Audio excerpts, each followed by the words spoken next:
dice la palabra que hermosos son los pies de los que anuncian la paz, ¿cierto? Me gustaría para empezar que abriéramos la Biblia en Colosenses 1:16. Va a ser importante que tengan su Biblia porque vamos a pasar por varios capítulos. La idea es que los podamos leer y que no se queden solo con lo que yo digo, sino con lo que está escrito. Creo que es muy importante. Sí, entonces, Colosenses 1:16 dice, porque en Él fueron creadas todas las cosas, las que hay en los cielos y las que hay en la tierra, visibles e invisibles, sean tronos, sean dominios, sean principados, sean potestades, todo fue creado por medio de Él y para Él. Dice, todo fue creado por medio de Él y para Él. No hay nadie por encima de Cristo. El propósito de la creación es darle gloria. Hoy vamos a hablar algo y son fundamentos de guerra espiritual porque todo el mundo ha escuchado o de pronto álceme la mano si alguna vez en su vida ha escuchado en alguna iglesia, en alguna parte, guerra espiritual. Alguien le ha dicho guerra espiritual, de pronto tenemos una idea de qué es la guerra espiritual, ¿cierto? Contando un poco de anécdotas, me acuerdo que hace muchos años estaba yo en una ciudad de Colombia llamada Neiva y entonces hacían vigilia y nos hacían formar como si fuéramos soldados, ¿no? Y usted va a la guerra espiritual. Y bueno, nadie entendía nada, ¿no? Pues marchábamos, hacíamos ahí como una formación que pues no, era simbólico, ¿cierto? Era simbólico, pero realmente eso me hizo pensar cómo es una verdadera guerra espiritual. En otras ocasiones íbamos alrededor del barrio donde vivíamos y orábamos por la gente y dábamos la vuelta y bueno, y pues de cierta manera nos enseñaron que eso era guerra espiritual. Otras personas dicen, bueno, es orar, ¿no? Algunos amarran, pisan y hacen todo tipo de declaraciones, que no está mal, pero la idea es entender un poco de qué se trata la guerra espiritual, ¿sí? Que lo podamos leer en la Biblia, que podamos entender y vamos a basarnos bastante en el libro de Efesios, que es el libro que Dios nos ha dado para esta ocasión. Antes de pasar a Efesios, quisiera que miráramos 1 Corintios 2, del 6 al 10. Dice, sin embargo, hablamos sabiduría entre los que han alcanzado madurez, y sabiduría no de este siglo, ni de los príncipes de este siglo que perecen, mas hablamos sabiduría de Dios en misterio, la sabiduría oculta, la cual Dios predestinó antes de los siglos para nuestra gloria, la que ninguno de los príncipes de este siglo conoció, porque si lo hubieran conocido, nunca habrían crucificado al Señor de gloria. Antes bien, como está escrito, cosas que ojo no vio, ni oído yo, ni han subido en corazón de hombre, son las que Dios ha preparado para los que le aman. Y Dios nos las reveló a nosotros, si leemos el versículo 10. Y eso es algo impresionante para mí. Ayer en nuestra reunión de hombres estábamos hablando y de repente también tenemos esta imagen de que de pronto el enemigo sabe mucho, ¿no? El diablo creemos que sabe demasiado. Pero aquí si nos damos cuenta en el versículo 8 dice, la que ninguno de los príncipes de este siglo conoció, porque si lo hubieran conocido nunca habrían crucificado al Señor de gloria. Es decir, al final no sabe tanto, ¿cierto? No tenía ni idea del plan, no sabía qué iba a suceder cuando el Señor murió. Pero algo sorprendente es que Dios nos abre la puerta y dice que nos las reveló a nosotros su iglesia. O sea, esas cosas que aún ni siquiera el diablo sabe, que ni siquiera las potestades las conocen, nos las reveló a nosotros su iglesia. Y eso también me lleva a pensar que yo también tengo una responsabilidad de buscar al Señor para que me dé esa revelación para este tiempo. Pero quiero que sepa que si está viviendo alguna situación difícil, Dios tiene algo para usted que aún ni siquiera el enemigo conoce. Él tiene la estrategia que nosotros necesitamos, está en Él, ¿cierto? Y basado en eso, ahora sí quisiera que habláramos un poco de Efesios, que es donde nos vamos a centrar, pero no quería dejar de decir esto, ¿no? Que todo es para Dios, que todo es por medio de Dios y que el enemigo no sabe tanto ni es tan fuerte como nosotros a veces hemos pensado, ¿cierto?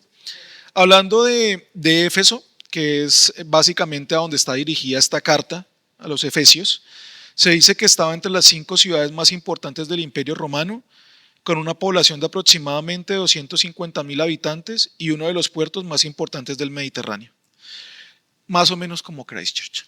No lo podemos imaginar. En el mundo antiguo, ¿no? O sea, era una ciudad muy grande, 250.000 habitantes, era bastante. Christchurch tiene más o menos 350.000. Entonces estamos hablando más o menos de un territorio parecido. Éfeso era una ciudad dedicada a la diosa Diana o Artemisa.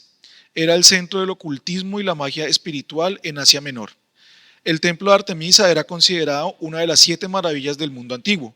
Es decir, imagínenselo un momento, este templo era mucho más grande que los que se muestran incluso en Atenas, que están hoy en día en ruinas, y era considerado una de las 7 maravillas del mundo antiguo, del mismo tamaño o importancia que, por ejemplo, las pirámides de Egipto.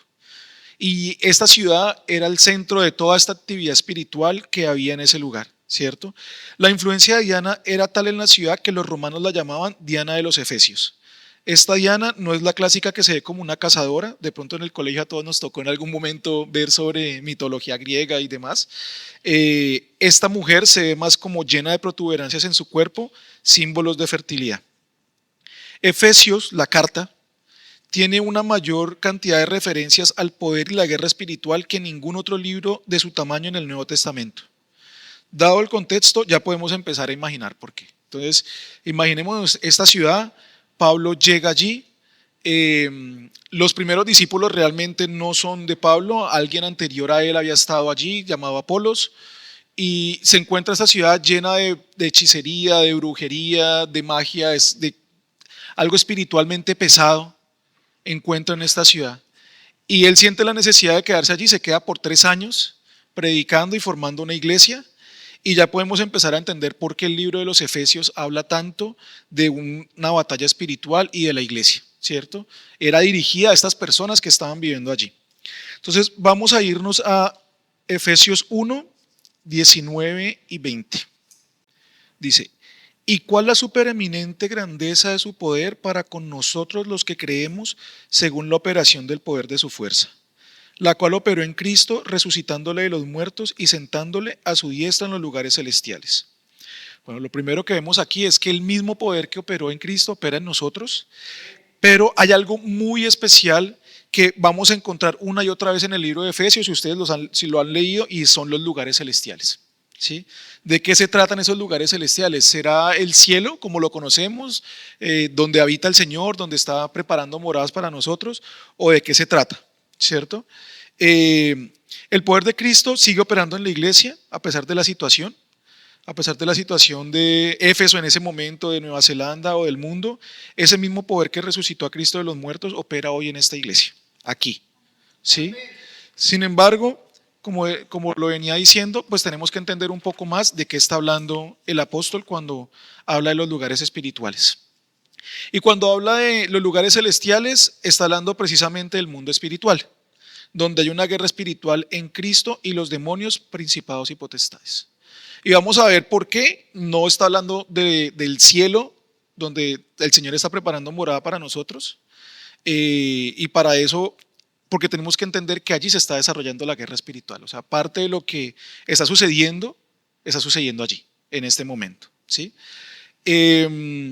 Entonces vamos a ir por varios versículos de Efesios, donde se nombran los lugares celestiales.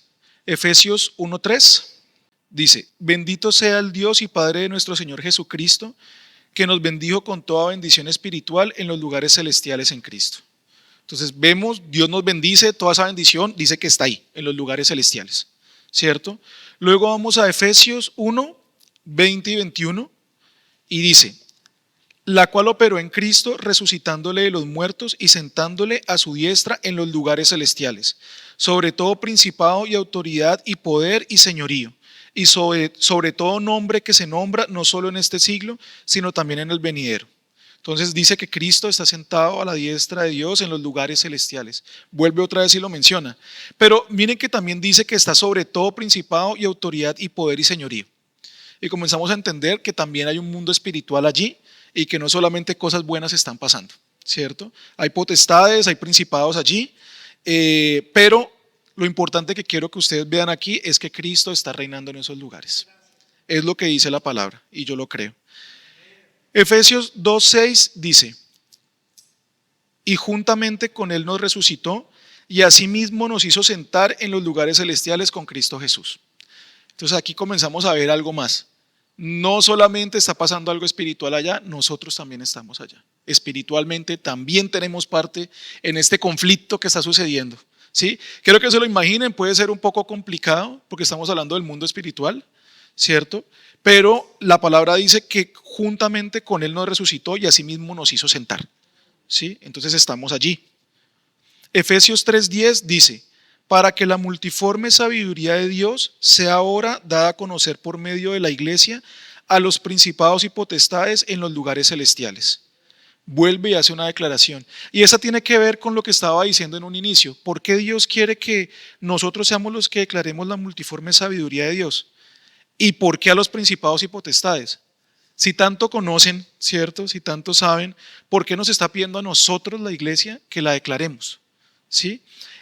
Vamos a desarrollar un poco más la idea luego, pero quiero que vaya tomando esto y que vaya entendiendo qué está pasando en los lugares celestiales, porque nos está dando unas pistas, ¿no? Entonces ya nos dice, Cristo está allí, nos dice, nosotros también estamos junto con Cristo, Cristo está reinando en este lugar, y Efesios 6:12 dice, porque no tenemos lucha contra sangre y carne, sino contra principados, contra potestades, contra los gobernadores de las tinieblas de este siglo, contra huestes espirituales de maldad en las regiones celestes.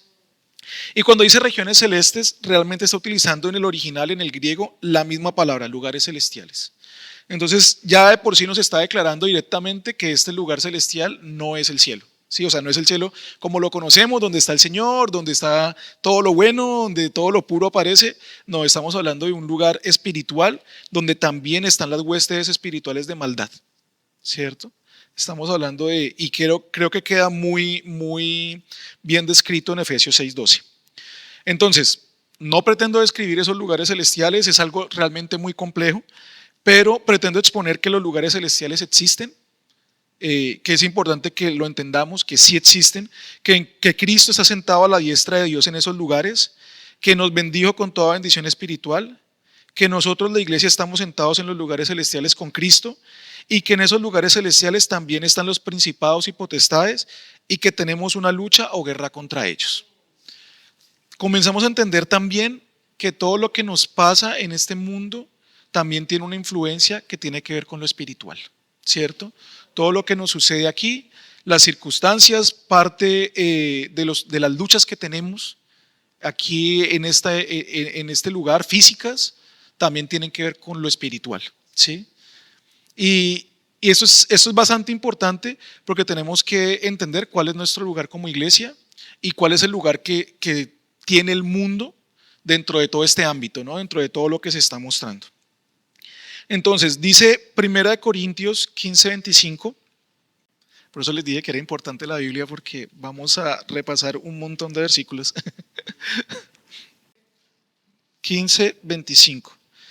Claro, porque algunos me dirán, bueno, pero si dice que está reinando, ¿por qué también hay huestes? ¿Por qué también hay estas potestades? ¿Cierto? Y 1 Corintios 15:25 dice, porque es necesario que Él reine hasta que haya puesto a todos sus enemigos debajo de sus pies. ¿Qué significa esto? Básicamente que Él está reinando, pero todavía tiene unos enemigos sueltos, ¿cierto? Y que en algún momento de la historia van a ser puestos debajo de sus pies.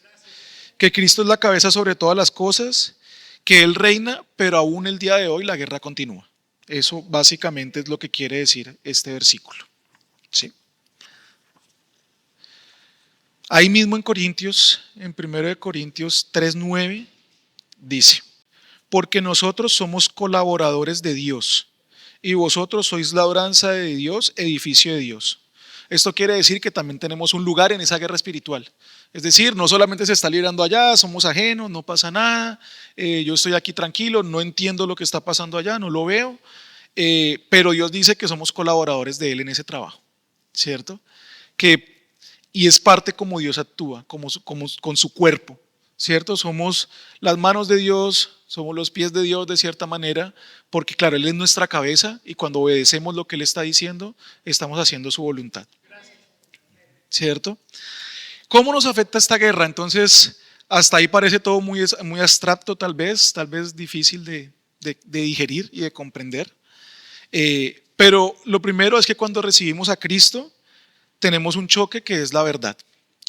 Juan 8, 31, 32 dice, les doy tiempo para ir allí.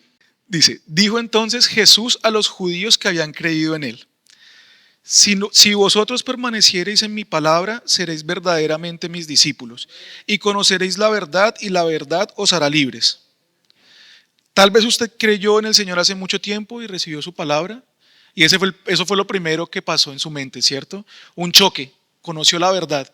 Pero luego de eso hay un segundo choque, nuestra mente y nuestra carne y la voluntad del Señor en nuestra vida, ¿cierto?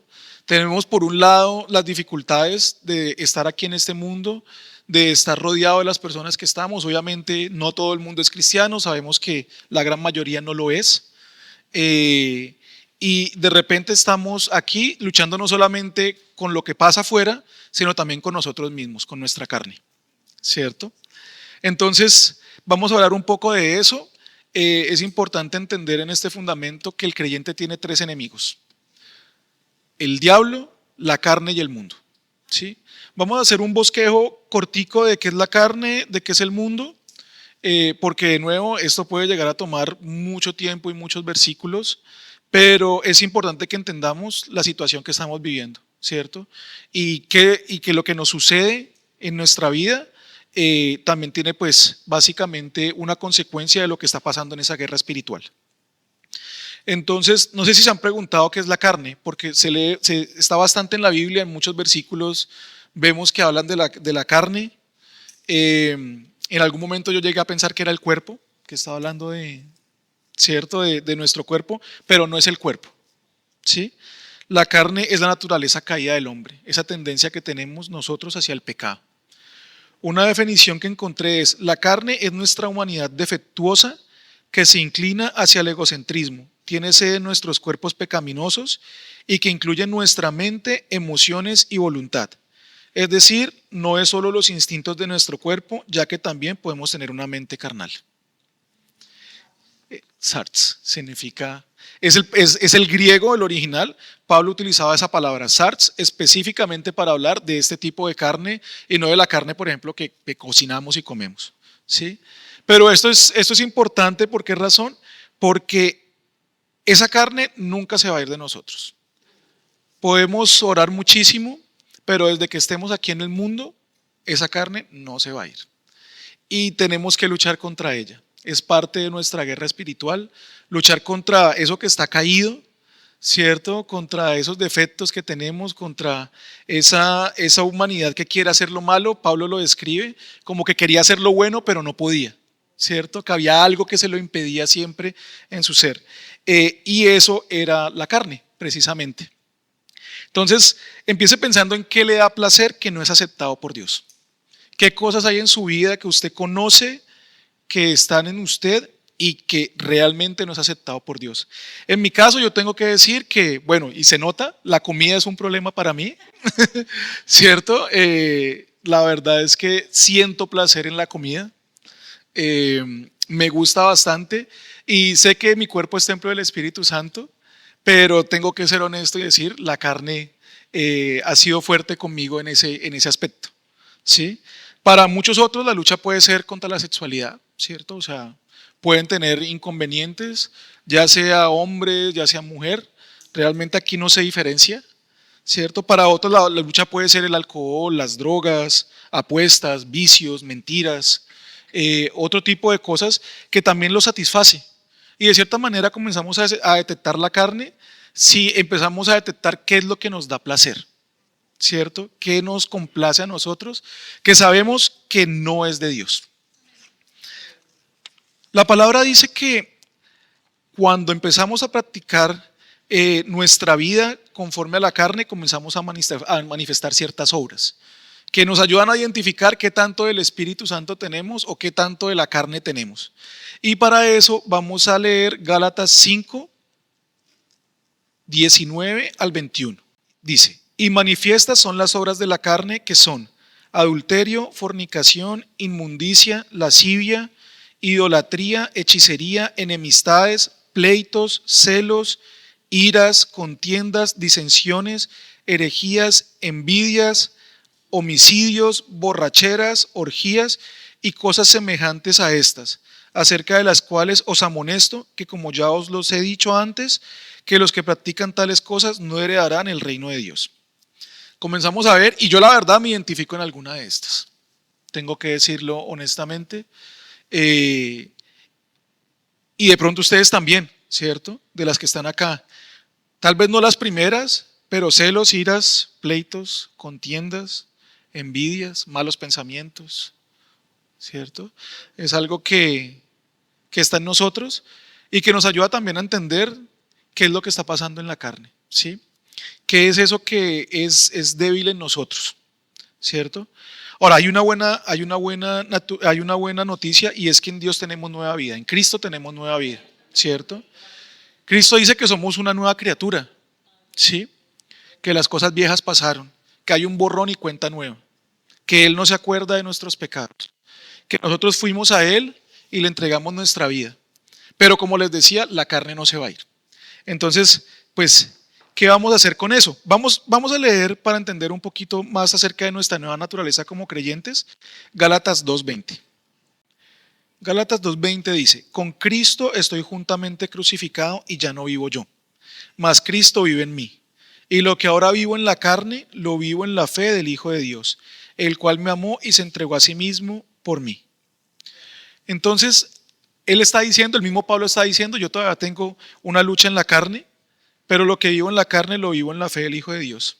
Y acá hay algo que es muy importante y que quiero que entiendan, porque este no es un mensaje de condenación, ¿sí? No se trata de condenar a nadie, no se trata de hacerlos sentir mal o tocar sus emociones, porque inclusive lo que dice este versículo es que Cristo nos amó y se entregó a sí mismo por nosotros, ¿sí?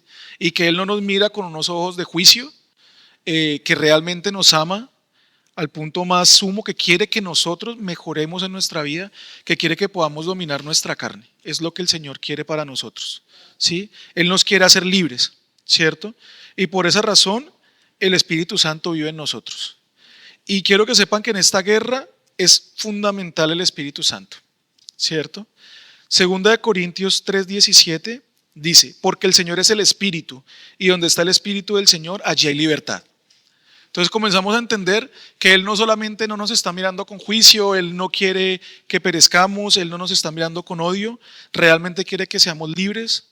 Nos ha dado el Espíritu Santo para darnos libertad en nuestro corazón, ¿cierto?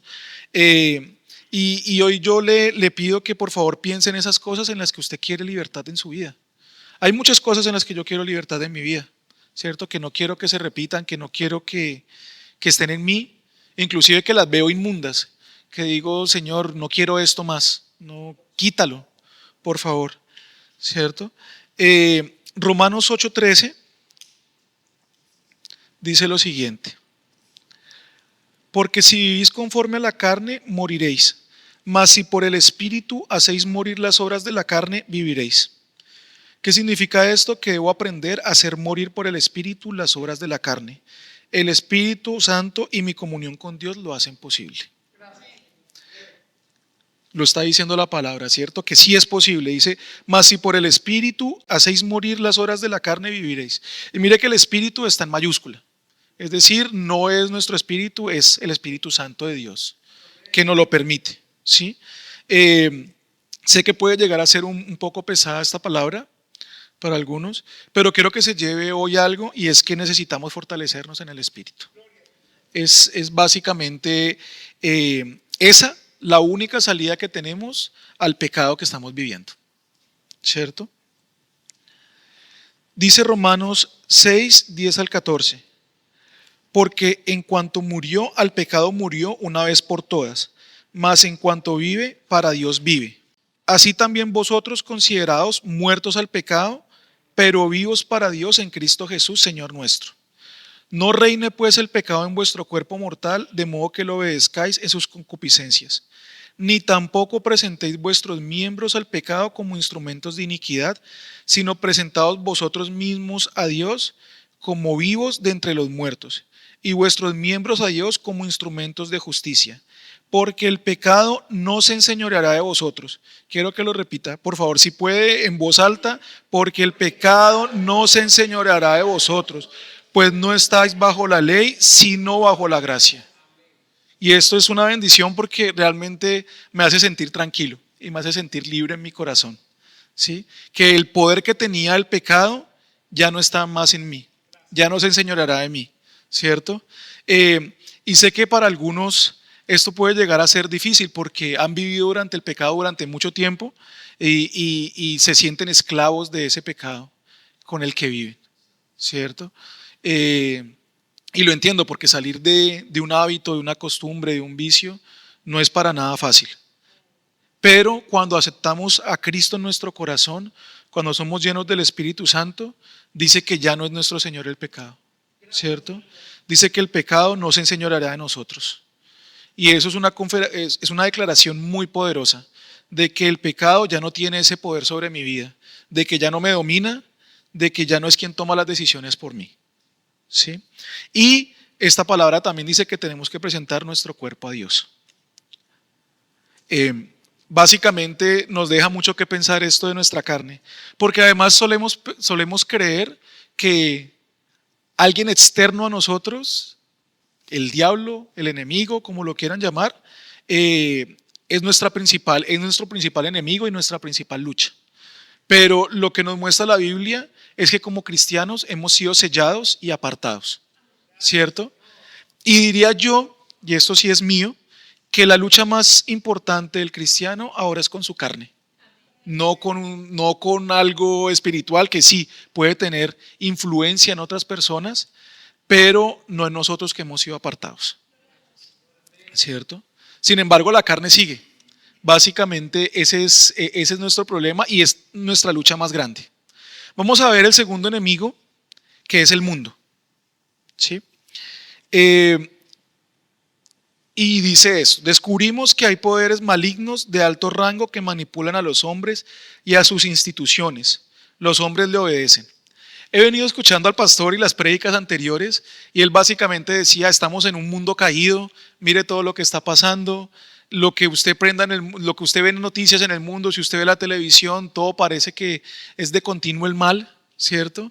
Aún las propagandas, todo lo que nosotros vemos pareciera que está rodeado de cosas malas, de pecado. Y básicamente quiero decirles que la razón por la que esto es así es porque el maligno es llamado el príncipe de este mundo. Y que básicamente hay dos bandos, porque podemos pensar que pues esto no tiene nada que ver conmigo y que al final del día yo no tengo nada que ver con la guerra espiritual, no pasa nada, pero aquí básicamente Dios define dos bandos y en alguno de los dos estamos.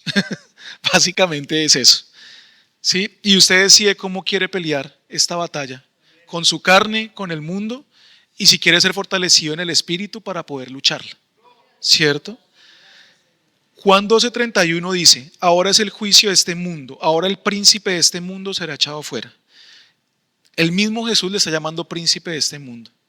Y podemos entender con eso que realmente lo que está pasando ahora en estos tiempos tiene que ver con el diablo, ¿sí? Y con su influencia espiritual sobre todo lo que es hecho en los gobiernos, sobre todo lo que es hecho en el mundo, aquí en Nueva Zelanda y en diferentes lugares, ¿sí? Segunda de Corintios 4:4 dice, esta sí busquémosla.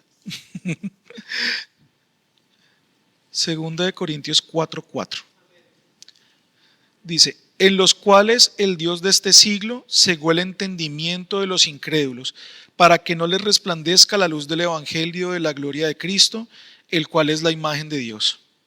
¿Qué quiere decir esto? Básicamente, y de pronto lo hemos intentado, yo mismo he estado con el pastor intentando evangelizar, y hay gente que odia la iglesia, hay gente que el día de hoy odia la iglesia, hay gente que rechaza la iglesia, hay gente que habla mal de la iglesia, hay gente que habla mal de los cristianos, como si estuvieran odiando todo lo que representa a Dios. Pero quiero que hoy entendamos que están cegados, están ciegos y no pueden ver. Básicamente están en la oscuridad y Dios fue misericordioso con nosotros. Es la única diferencia que hay realmente, que Él quiso alumbrarnos a nosotros, quiso darnos luz, y que básicamente afuera el resto de personas pues tienen cegado el entendimiento. Y tenemos que entender que cuando hablamos con personas afuera en la calle y cuando recibimos de pronto ese tipo de reacciones de ellos cuando les decimos que somos cristianos, básicamente es porque quiero que entiendan que hay una influencia superior sobre ellos que les está básicamente hablando y les está influenciando, ¿sí?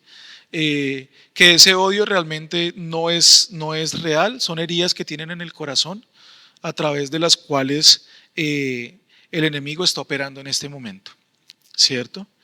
Ahí mismo donde estamos, ahí en 2 Corintios 4, el versículo 6 dice, porque Dios que mandó de las tinieblas, que mandó que de las tinieblas resplandeciese la luz, es el que resplandeció en nuestros corazones para iluminación del conocimiento de la gloria de Dios en la faz de Jesucristo.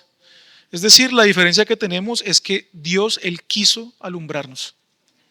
Él quiso que algún día presentáramos nuestra vida y cambiarla, ¿cierto? Y que nosotros estuvimos en algún momento en ese lugar de oscuridad y tal vez en algún momento también odiamos la iglesia, tal vez en algún momento también hablamos mal incluso de nuestros hermanos cristianos en la fe, tal vez en algún momento pensamos que eran, por ejemplo en el caso mío, yo en la universidad la gente decía que el que era creyente pues era un inculto, ¿no? Porque cómo creía que de la nada apareció el hombre, Dios hizo así y apareció, ¿no?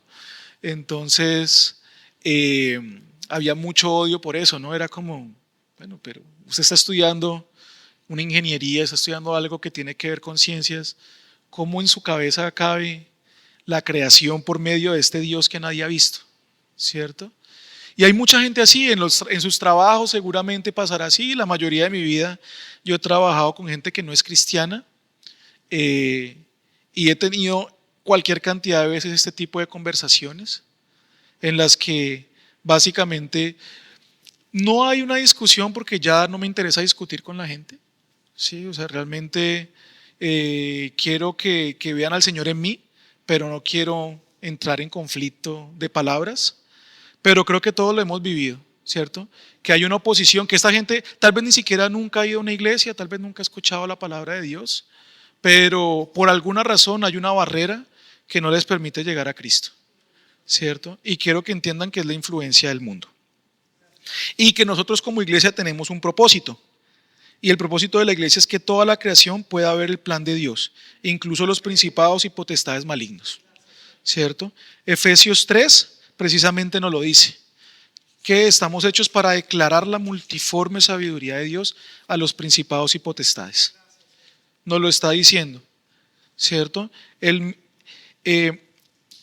Ese misterio del que habla Efesios, que nos contaba el hermano Diego hace poco, es básicamente eso, el plan redentor de Dios a través de Cristo. El darle a conocer a todas las personas y aún a las potestades la multiforme sabiduría de Dios. Es decir, la iglesia debe declarar a la gente que han sido redimidos, pero también declarar a esos poderes que no son supremos. Que somos trabajadores, que somos embajadores para declarar que Cristo como Señor ha vencido. Y quiero contarles un testimonio de algo que viví durante muchos años, en el 2015. Básicamente me encontraba en la peor situación que haya vivido. No había podido graduarme de la universidad. No me avergüenzo de decirlo, duré 9 años para graduarme. Básicamente hice 3 carreras de las que se hacen acá en Nueva Zelanda, que normalmente son de 3 años, ¿cierto? Mi familia estaba en ruinas. Cada vez que yo llegaba a mi casa, lo único que escuchaba era peleas, insultos, malas palabras, conflicto, ¿cierto? Totalmente separado, mis papás no trabajaban y yo estaba oprimido espiritualmente. Asistí a la iglesia, quiero contarles que hace más de 25 años que voy a la iglesia, que pertenezco a una iglesia y aún así esa situación la estaba viviendo, ¿cierto? Me sentía oprimido, sentía que las cosas no iban bien. Imagínenselo, después de tantos años, ver compañeros graduándose, ver otras familias en la iglesia que estaban en paz, pues yo no tenía esa paz en mi casa. Yo llegaba a mi casa y todo lo que escuchaba eran malas palabras, malos tratos, insultos, y se había vuelto parte del paisaje de mi familia. Se había vuelto parte de lo que yo vivía todos los días. Todos los días es lo mismo. Incluso, bueno, gracias a Dios, Mi esposa cuando me conoció, pues conoció a mi familia. Ella también pudo ver cómo vivíamos y gracias a Dios decidió quedarse.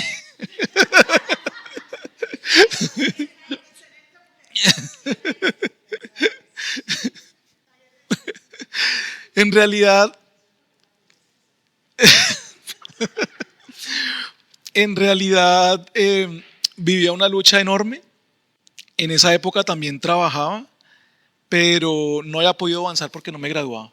Entonces, también estaba ahí. Yo duré 4 años y medio en este lugar donde trabajaba, una multinacional muy importante. Pero pues básicamente yo era el que hacía mandados, ¿cierto? Así fue como empezó mi carrera. Yo era el que servía los tintos, sacaba las copias, tenía que cargar cajas y era asistente de ingeniería, ¿no? Pero no hacía ingeniería. Eh,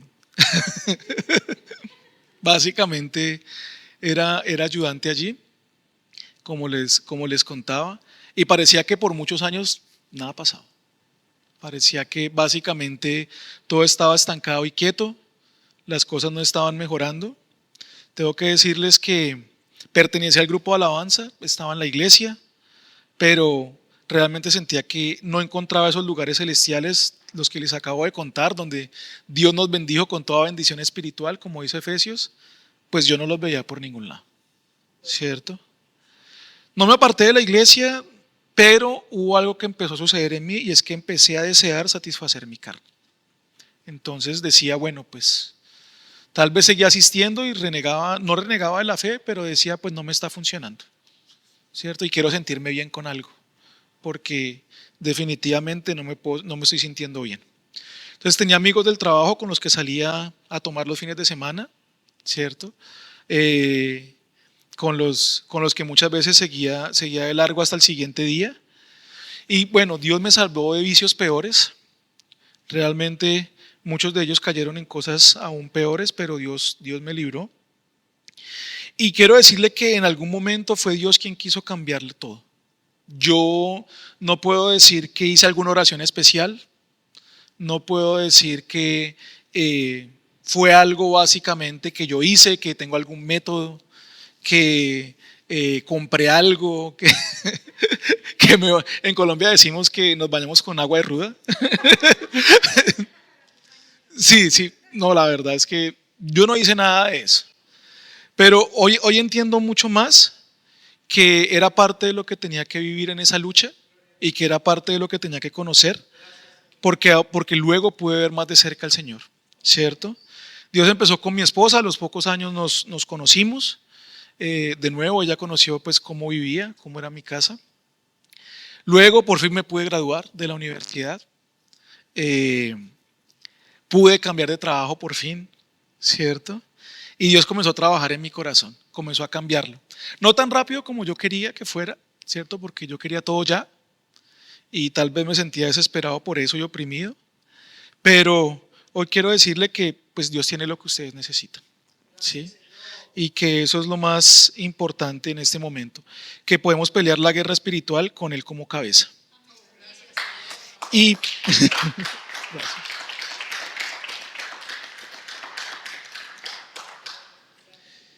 y quisiera, ya para terminar, no sé si fue muy poco o mucho, pero quisiera que fuéramos a Efesios 3 y que leyéramos básicamente lo que Pablo oró por su iglesia, ¿sí? O sea, esta iglesia que se encontraba en esta misma situación, ¿cierto? Que estaba viviendo en esta ciudad complicada que era Efesios. Pablo hace en el capítulo 3, versículo 14 al 21, una oración por ellos, ¿cierto? Que están viviendo este momento difícil. Y dice, por esta causa doblo mis rodillas ante el Padre de nuestro Señor Jesucristo, de quien toma todo nombre, toda familia en los cielos y en la tierra, para que os dé, conforme a las riquezas de su gloria, el ser fortalecidos con poder en el hombre interior por su espíritu, para que habite Cristo por la fe en vuestros corazones, a fin de que arraigados y cimentados en amor, seáis plenamente capaces de comprender con todos los santos cuál sea la anchura, la longitud, la profundidad y la altura, y de conocer el amor de Cristo que excede a todo conocimiento, para que seáis llenos de toda la plenitud de Dios. Y aquel que es poderoso para hacer todas las cosas mucho más abundantemente de lo que pedimos o entendemos, según el poder que actúa en nosotros, a Él sea la gloria en la iglesia en Cristo Jesús, por todas las edades, por todos los siglos de los siglos. Amén. Y quiero que cada vez que se sienta débil pueda leer esto que Él está diciendo, que podamos ser fortalecidos por el Espíritu Santo, que podamos conocer que Dios nos ama y que el amor con el que Dios nos ama excede el conocimiento, que no podemos dimensionar lo grande, lo alto, lo profundo que es el amor que Dios tiene por nosotros, y que realmente Él hace mucho más de lo que nosotros creemos y nos da más abundantemente de lo que necesitamos. ¿Sí? Básicamente esa era la palabra del día de hoy. Muchas gracias.